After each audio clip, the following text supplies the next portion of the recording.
Hello and welcome to episode 3 of the Amazed and Perplexed podcast. My name is Connor. And I'm Jason.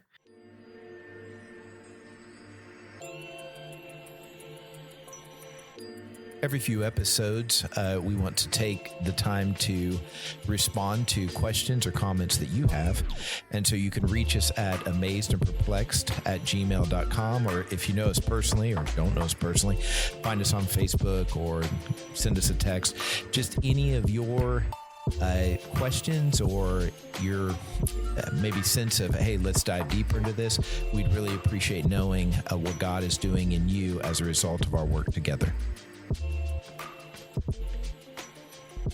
The passage for this week is found in John chapter 2. It says this, "And Jesus and his disciples had also been invited to the wedding. When the wine was gone, Jesus' mother said to him, 'They have no more wine.' 'Woman, why do you involve me?' Jesus replied, 'My hour has not yet come.' His mother said to the servants, 'Do whatever he tells you.'" And so whatever he tells them is he has them take these 6 stone water jars and fill them with water and carry them to this man who's running, the master of the banquet. And the water changes to wine. And the quality of the wine is so noticeably superior that the guy that's running the wedding is asked about, why would you bring out the better wine later? And this was Jesus's first miracle there in Cana. So Connor, my wife, she is a wedding photographer, and my mother-in-law is a baker who does a lot of wedding cakes. And I, at one point, had a wedding myself. And so I like to think of myself as pretty knowledgeable in the whole wedding industry, especially as it pertains to the 21st century American wedding industry. And as a out of touch man, I am repulsed by so much of what I see. People make weddings out to be this huge, massive deal. They will spend all sorts of money, obsess over every detail to make sure that their party, their day is right. And the funny thing about it, when I think about this passage in John chapter 2, I have to kind of call upon those memories and realize and recognize for a second that as big as we take weddings nowadays, as much as money as we spend, as much preparation as we do for weddings in our day and age, it was that and so much more in the day of Jesus for a first century Jew in Palestine. Most people in this day and age were laborers. They lived really hard lives. They struggled, they toiled in the dirt, and there wasn't a lot of luxury, right? We are incredibly blessed. We live in the time we do. We get tons of free time. We can do all sorts of stuff, go on vacations. So when they would have parties, when they would have festivities, it was something that everybody everywhere would look forward to. And weddings were the biggest party of them all. So much so, in fact, that weddings would sometimes go as long as 7 days. And what would happen, which is really interesting, when a man became engaged, became betrothed to a woman, he would begin to prepare the household for his future bride to live with him. And he would begin to prepare himself and prepare his household for the wedding party. And when that happened, and it could take up to a year to prepare for this, to make sure they had all the necessary ingredients, all the necessary supplies to make it be just an awesome, crazy, good party festival, he would then send out a second invitation and say, the party is ready. The supplies are here. Everybody come enjoy and celebrate with us. And so in a honor and shame culture, for somebody to throw a bad wedding party, to somebody to have a wedding party where the wine runs out, or there's not enough food, or there's not enough drink, it would be the height of shame for the bride and the groom and their families. And so that's the situation that we find Jesus in. What amazes me about this story, and it continues to, I don't know, I gain deeper appreciation for it, is that Jesus, it's a 1-2 punch here. Number one, Jesus changes this substance down to its molecular level. It's not like he added some powder to it. And I mean, it's like he made that as if it had fermented, and the whole processing of the grapes growing and all that, he changed it in an instant. That is, I mean, I know I've grown up thinking water to wine, but I mean, that is so knocked me off my feet. And then it's like, what can he not do? If he can change something down to the molecular level something that never was as if it always had been. That's mind-blowing to me. And that in itself, we'll talk about it here in a little bit, but just what you said there, I just want to hold on to it for a second. Making something, how exactly did you phrase it, Jason? I can never do this. he made something that was not as if it has always been. Okay, so that's absolutely beautiful. I think that's the picture of what Jesus does for us on the cross, right? And oh man, I love that phrase. I'm going to steal it. So what amazes me about this passage, as you think about who Jesus is and what Jesus came to do, the first miracle that he decides to enact is basically, I mean, it does a lot of things. It's you have to pull back the layers. There's a lot of different parts of it. But ultimately, he is declaring himself Lord over the party. He's declaring himself Lord over joy, basically, over ultimate joy. And this says so much about the character of who Jesus is and what God is doing when he sends his son Jesus here to earth. Jesus is declaring himself Lord of joy, and that ultimately he has come to give that joy. He has come to be the source of that joy. And that's the first thing that he does. Man, that speaks so much to who he is. It does. And I think there is intentionality to what we have in the Word of God. And man, that's a very big subject to talk about. But I think I was raised to think of this passage as like Jesus found himself, he got himself in a bind. Like this wasn't intentionally the first miracle. And I think it was intentionally the first miracle. And it talks about exactly what you said, that yes, we constantly are evaluating what do we think God thinks is important, you know? And we will even say, well, I'm not going to pray about that because that wouldn't be important to God. Or it's the flip side that we think every single thought we have is important to God. But what this shows is that it is right to think that God pays attention to the fullness of who you are. Not just your physical needs, not just your spiritual needs, also your emotional and your social needs. And I think that is just a beautiful, that's kind of that second layer of the idea. He changes this to molecular level, and in doing that shows that God values the fullness of who you are, not just when you're doing good or not just certain aspects. That's really good. He takes this moment for this would have been most likely a teenage couple, which was supposed to be the best day of their lives or the best time of their lives. And because of the shame that was going to be brought down upon them for not being prepared, not having the correct wine, Jesus takes that shame and he turns it into adoration for them, right? They go, oh my gosh, you guys, you're high class. You're doing it right. You know, you're bringing out the good stuff after everybody has already had some. This is another picture of what Jesus does on the cross and what Jesus does for us. Jesus takes what is ultimately our shame and he makes it our victory. Yeah. So when you take into that, what did we not hit? What amazes you about this? So, a lot of times we think about this in terms of Jesus turning water into wine. I think I even saw videos of it, or like maybe there was a VeggieTales of it. Maybe I'm just making that up in my mind, where it's like there's this bottle or there's a single cup and he turns this cup that has clear liquid in it into wine. That's actually not what happened. That's not what happens. So the Jews had very strong beliefs and very strong convictions about how they were supposed to go about their day-to-day lives, even with individual tasks. And one of the big things that was really important to them is that they remain ritually, spiritually pure and clean. And so these jars are meant for ceremonial or washing. So as the party progresses, as the feast continues, they are to be washing and purifying themselves over and over and over again. And that's what this water is for. It's a religious symbol. It's a religious tool that everybody there would have been familiar with, that Jesus would have been familiar with. The thing that amazes me about this passage is Jesus takes this religious tool that was used in a particular way in the past, and he reorients it in a new and miraculous way. And I think about that so much as I move forward in my faith and as I look forward to how I minister to people and how I share the gospel with them. The way that Jesus chooses to enact his will here on earth is not static. Just because a particular tool or a particular way of doing things was really successful in the past doesn't mean that Jesus can't shape and transform it into a new and incredible way.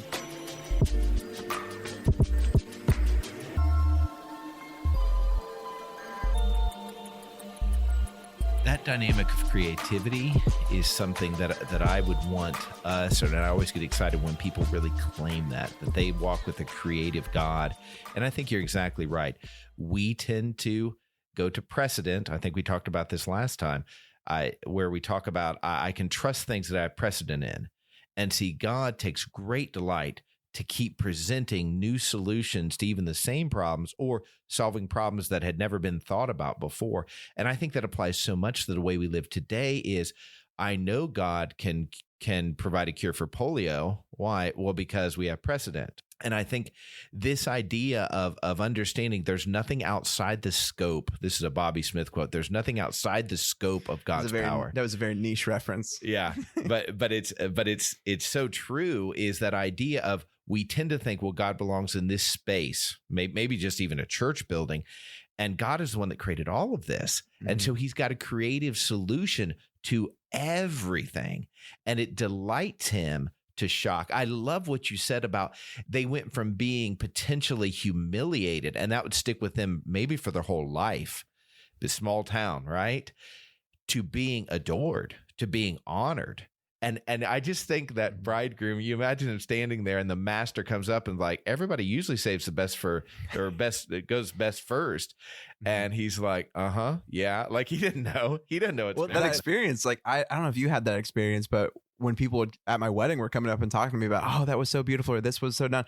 And you just, yeah, it's really great. And I had no part in planning that. I had no part in doing anything about that. And you just kind of go, yeah, it's pretty great. And the fact, and man, this is so great. The fact that Jesus does not feel the need to go, oh, that was me, man. Just so you know, I'm your Lord and Savior. I'm saving you from this. And that's why you have this blessed situation. Jesus blesses this man and reveals his power to his disciples, but he doesn't feel the need to then go and claim credit to the bride and groom. He blesses them.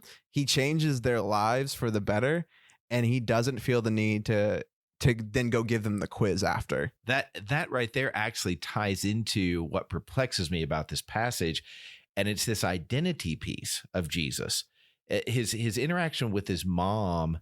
And I don't think we've said this, but the idea of him saying woman, that's like in I don't know. I lived in Ecuador for a while and we'd say senora. It wasn't a condescending thing. In our culture, you say woman, it carries this feeling like you're about to do something really bad, that no one will approve of. I was interested to see what you're going to say with yeah, that. Exactly. I backed up. Anyway, but this is him just acknowledging that the key here is it's not my time. Like, what does that mean? And why does he submit to it? And I don't have answers to that, but it's this perplexing dynamic of how he interacts with his family, because later his family, thinking he's out of his mind, will come and try to, they come to a place where it's packed up, a bunch of people in there, and they're like, you need to come out. And he doesn't.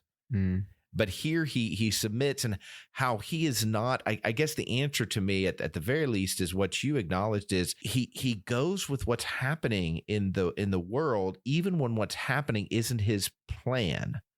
Now he's in charge and his will is going to be accomplished, but he's so creative. He adjusts to this and makes the most of it. Now, I just said, I think it was intentional. This is his first miracle. But now we have to bring in the subject of, okay, God is timeless and he knows how all of this is going to go. But Jesus at this moment is in time. And so he's experiencing it. So that's a fascinating thought that Jesus himself, like God planned this, the Spirit planned this, but Jesus himself may not be aware what's taking place right now. And yet, because he's in line with the Holy Spirit, he's responding to the opportunity the Holy Spirit gives him. Yeah. And I keep saying it, but man, that's so good. And it's such a good picture of when we're in line with the Holy Spirit, when we are fully submitted and fully given to the will of God. It can seem like we can look back, even if we didn't feel it in the moment, and it can seem like we had a conference call with God beforehand to plan out every single little detail. That's really good. I think one thing that I would just kind of like to point out, if you're worried about it all, like Jason said, this is not when he says woman to his mother, the reason he does that is it's conveying a lack of intimacy on that particular interaction with his mother. And so this kind of gets into what perplexes me ultimately on kind of the other side of it.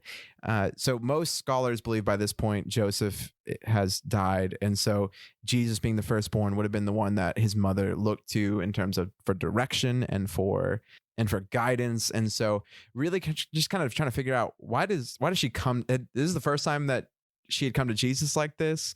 Was she expecting a miracle, or was she expecting just a really wise answer from Jesus because he'd been giving wise, thoughtful answers in his entire life? It's just really fascinating. Like I'm pretty sure that she got the picture that Jesus was special when she gave birth as a virgin. That's a pretty good sign, along with angels, that something's up with this guy. But you do wonder, this is another fascinating thing for me. Jesus spends 30 years in obscurity, and that this is his coming out party is really baffling. Like, if you decide to run for Congress next week, Jason, one, I'm going to get you tested for something, I don't know. If you decide to run for Congress next week and you're going to launch your campaign and you're going to be like, you know what? I think it's time.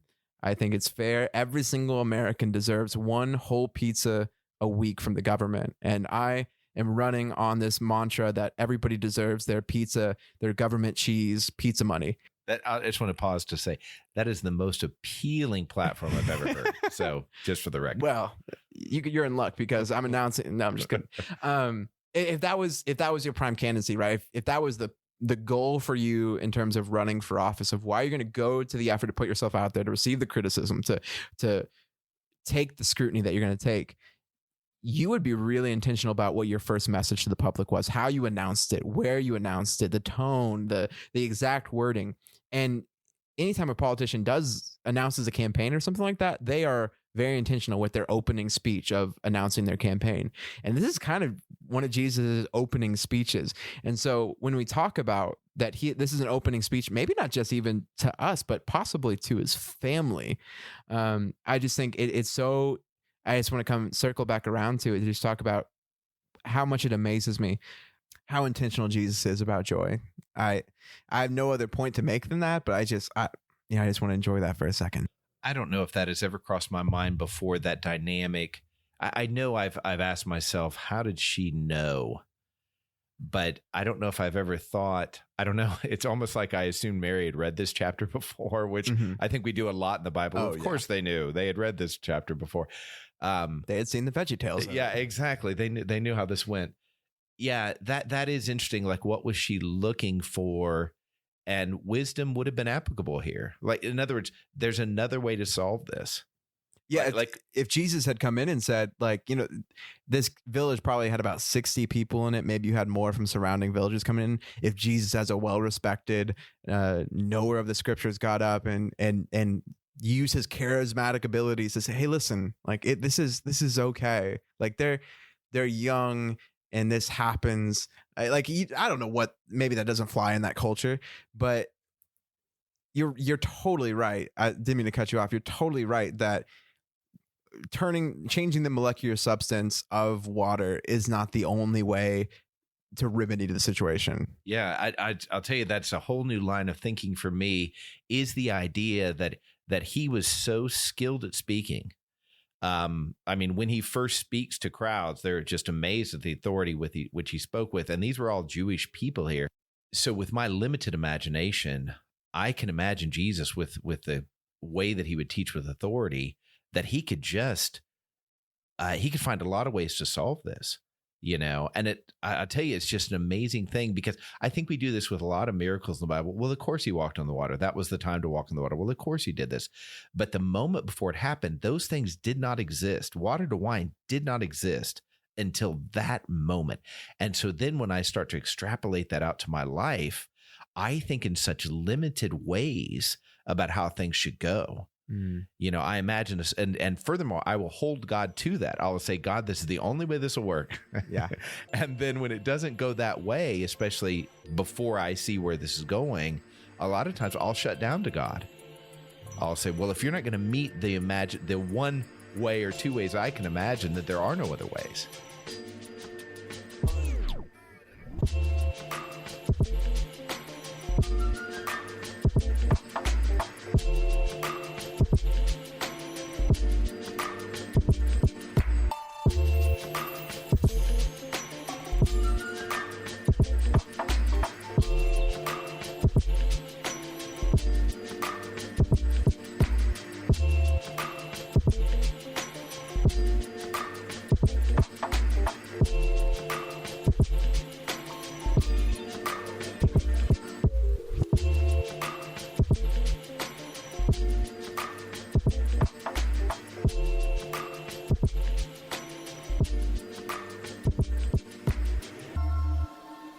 I wonder if this thought crosses the disciples' minds after, or maybe even crosses the mind of Jesus.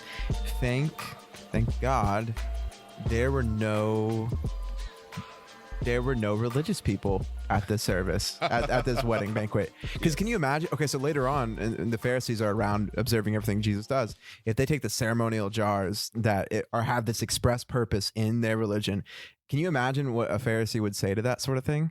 Changing that tool, using that tool for something else. So true. Would I wonder sometimes, as speaking as religious people, Jason and I speaking as professional Pharisees, both in the emotional sense and as paid minister sense, are there certain areas that I've experienced, or certain life experiences that I've lived? Have there been areas where if I wasn't there to structure the event, to structure the ongoing proceedings, where God was going to change a previous way of doing things and make it a new miraculous way of doing things? Now you've tapped into a fear I have. I fear a lot that, I've been given a job to lead people, to help people to see Jesus, to help them work through their problems, to help them make application. And I wonder all the time, and I'm not a planner by nature or by personality, but I do wonder if I had just let that run, would God have, we'd use the term shown up, and we don't mean he wasn't there before, but expressed his creativity in a totally different way that had never been seen before. But it's so, I'm feeling it so viscerally right now, where I think of all the opportunities that I've had to take this risk on a person or this kind of thing, but I think, they'll get up there, they'll make a fool of themselves, they'll embarrass themselves, and that may be wisdom. This is the rub: It may be wisdom to protect that person from themselves, and it may be my fear, and discerning that in the moment and being open to God's creativity. Man, that is a battle. So, I'm sure I'll face it the rest of my life. But. So I think actually I have a pretty personal story about this. So my kind of coming back to Jesus moment, it was an incredibly embarrassing moment that it happened at church camp. Jason, you were probably there. Basically what happened, I thought I was a lot funnier than I actually was. I had begun to write stand-up in my life, and I had some people tell me some very personal things that should not have been shared to a whole group of church camp people. And so I got up and told jokes, and they fell absolutely flat. I was not a Jesus person at this point. I'm about 17 years old. I get up, I share these things. People are not laughing. I go sit back down. I'm like the co-MC. So then I go back up and I do more embarrassing things, and nobody is still laughing. It happens 3 to 4 times, and I don't know why I kept getting back up. And I mean, it was the youth ministers at this camp were furious. They were upset. Everybody had these ugly looks on their face. There's a man that we know, Sean Kindle, one of the nicest, godliest people that I've ever met in my entire life. I even respected him back then. And he took me by the shoulders at the very end of it, and he goes, "Connor, it wasn't that bad." And it's really bad if they're willing to say it immediately after the fact. And as somebody who just experiences embarrassment and experiences humiliation and remembers the embarrassing things I did in 3rd grade, and when my teacher cleaned out my backpack and I cried in front of everybody because I had some sort of like moldy cupcake in there, I was expecting this to be the moment that like I sat up every single night and go, "Oh my gosh, you remember at church camp when you were 17 years old and you did that?" And my coming back to Jesus story is I felt God protecting me in this moment from this embarrassing feeling. I felt this holy other presence in my mind that was, I could see the embarrassment in my mind, but I couldn't feel it. There was something protecting me in that moment. And through a whole series of events that night, I just began to realize that was God in the person of Jesus revealed to me. And I think about it before that happened. And I mean, funnily enough, I confessed that night, "Hey, I'm so sorry," to the people who did it. And they were very gracious, the youth ministers at the time. Before I had confessed and I had said, "What's going on in my heart at this moment?" Up until that point, if you had said, "Can you take back what happened 2 to 3 hours ago at the talent show?" they would have said, "Yes, I will give whatever I will give a lot to take back what he did and the embarrassment he brought upon all of us." I'll tell you, I was laughing because I was there and I didn't know you well.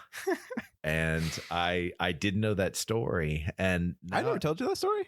Not the backstory. I don't think I've ever heard that. Do you want to hear the full story? But I'm old, and so I forget everything. So next year I'll say the same thing. So the full story, and this can go on the podcast, and it cannot go on the podcast. So I felt it very deep, and I've always hated the cliche go to the field moments. And so at the end, I'm feeling this feeling. I'm waiting for we had our worship or whatever. I didn't feel anything there. I just was waiting for this embarrassment, and I could see all the looks I was getting from people.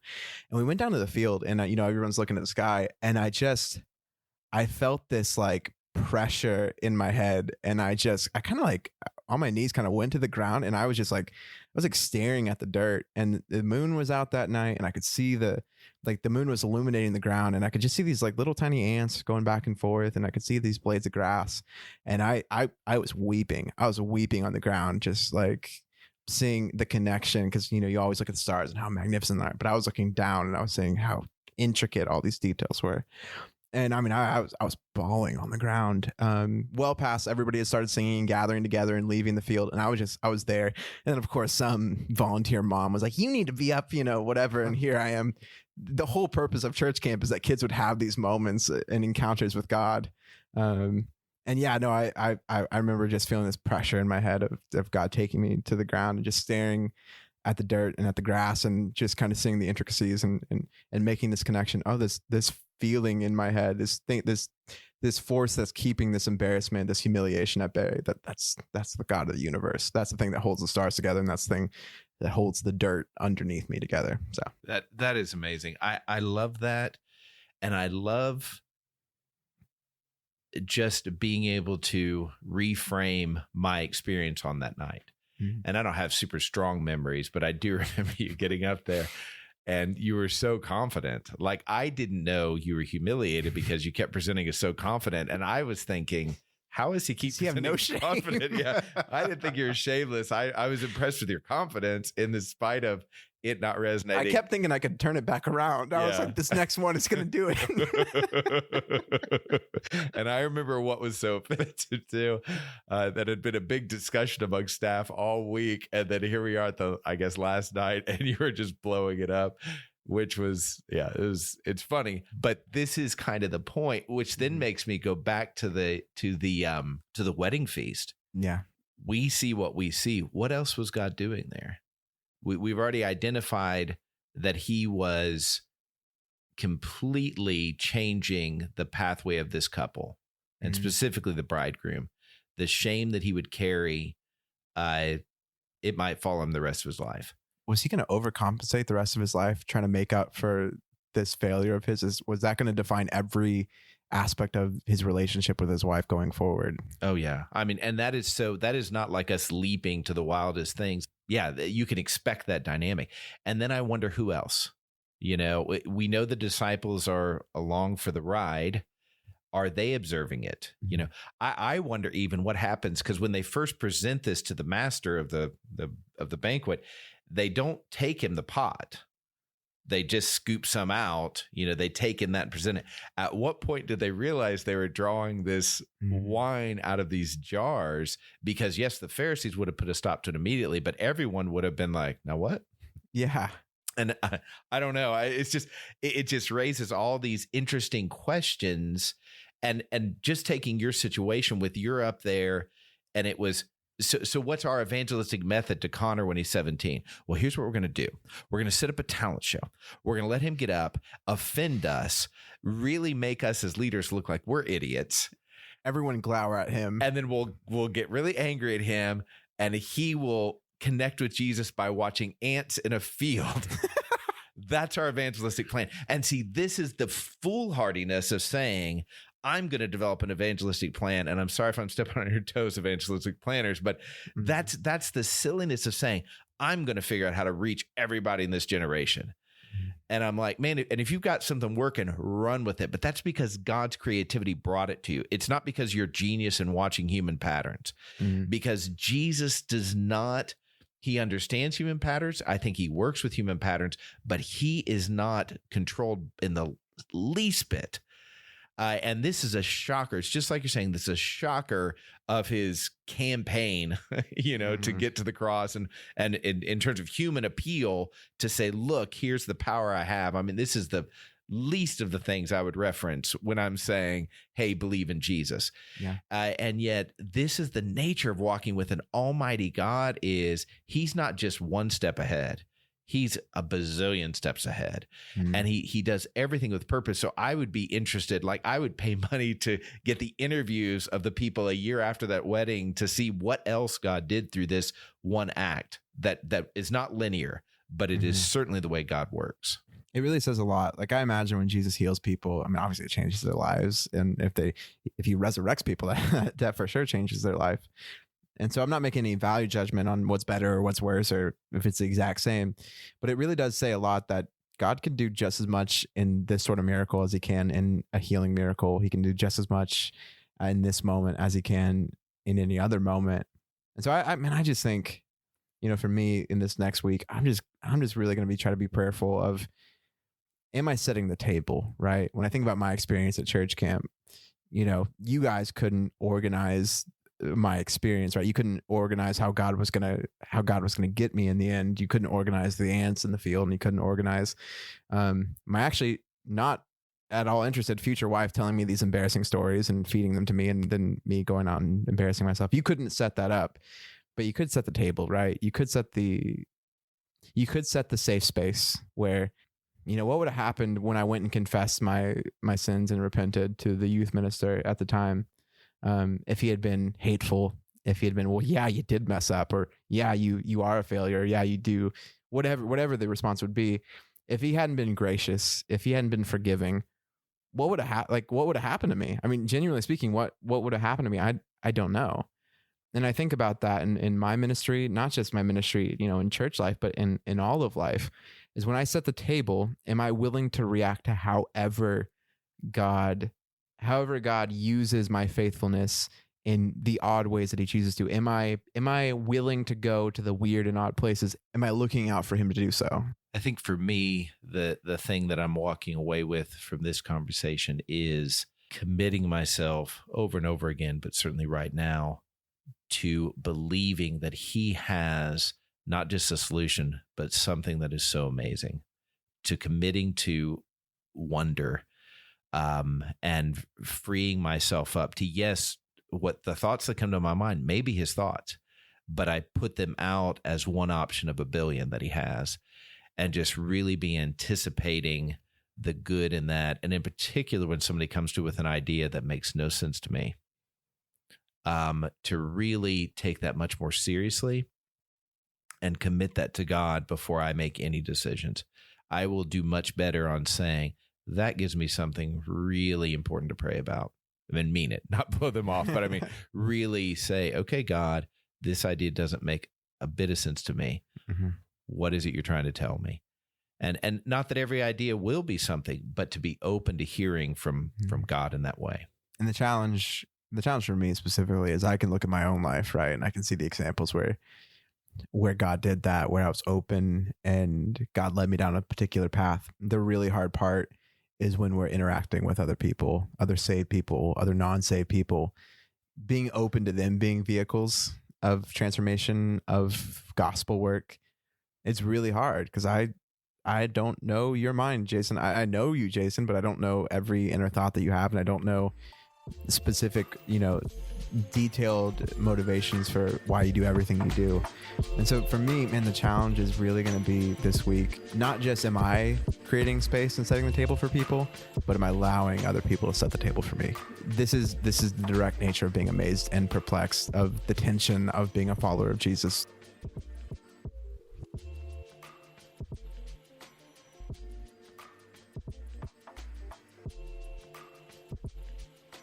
We are just grateful to share this journey with you. If you know anyone that this might help, it would really bless us if you shared this with them. If you would subscribe to Amazed and Perplexed, that would really bless us as well. We are just so grateful to God for the opportunity, and we want this to go as far as he would want. And so understand that you'd be an important part of that for us.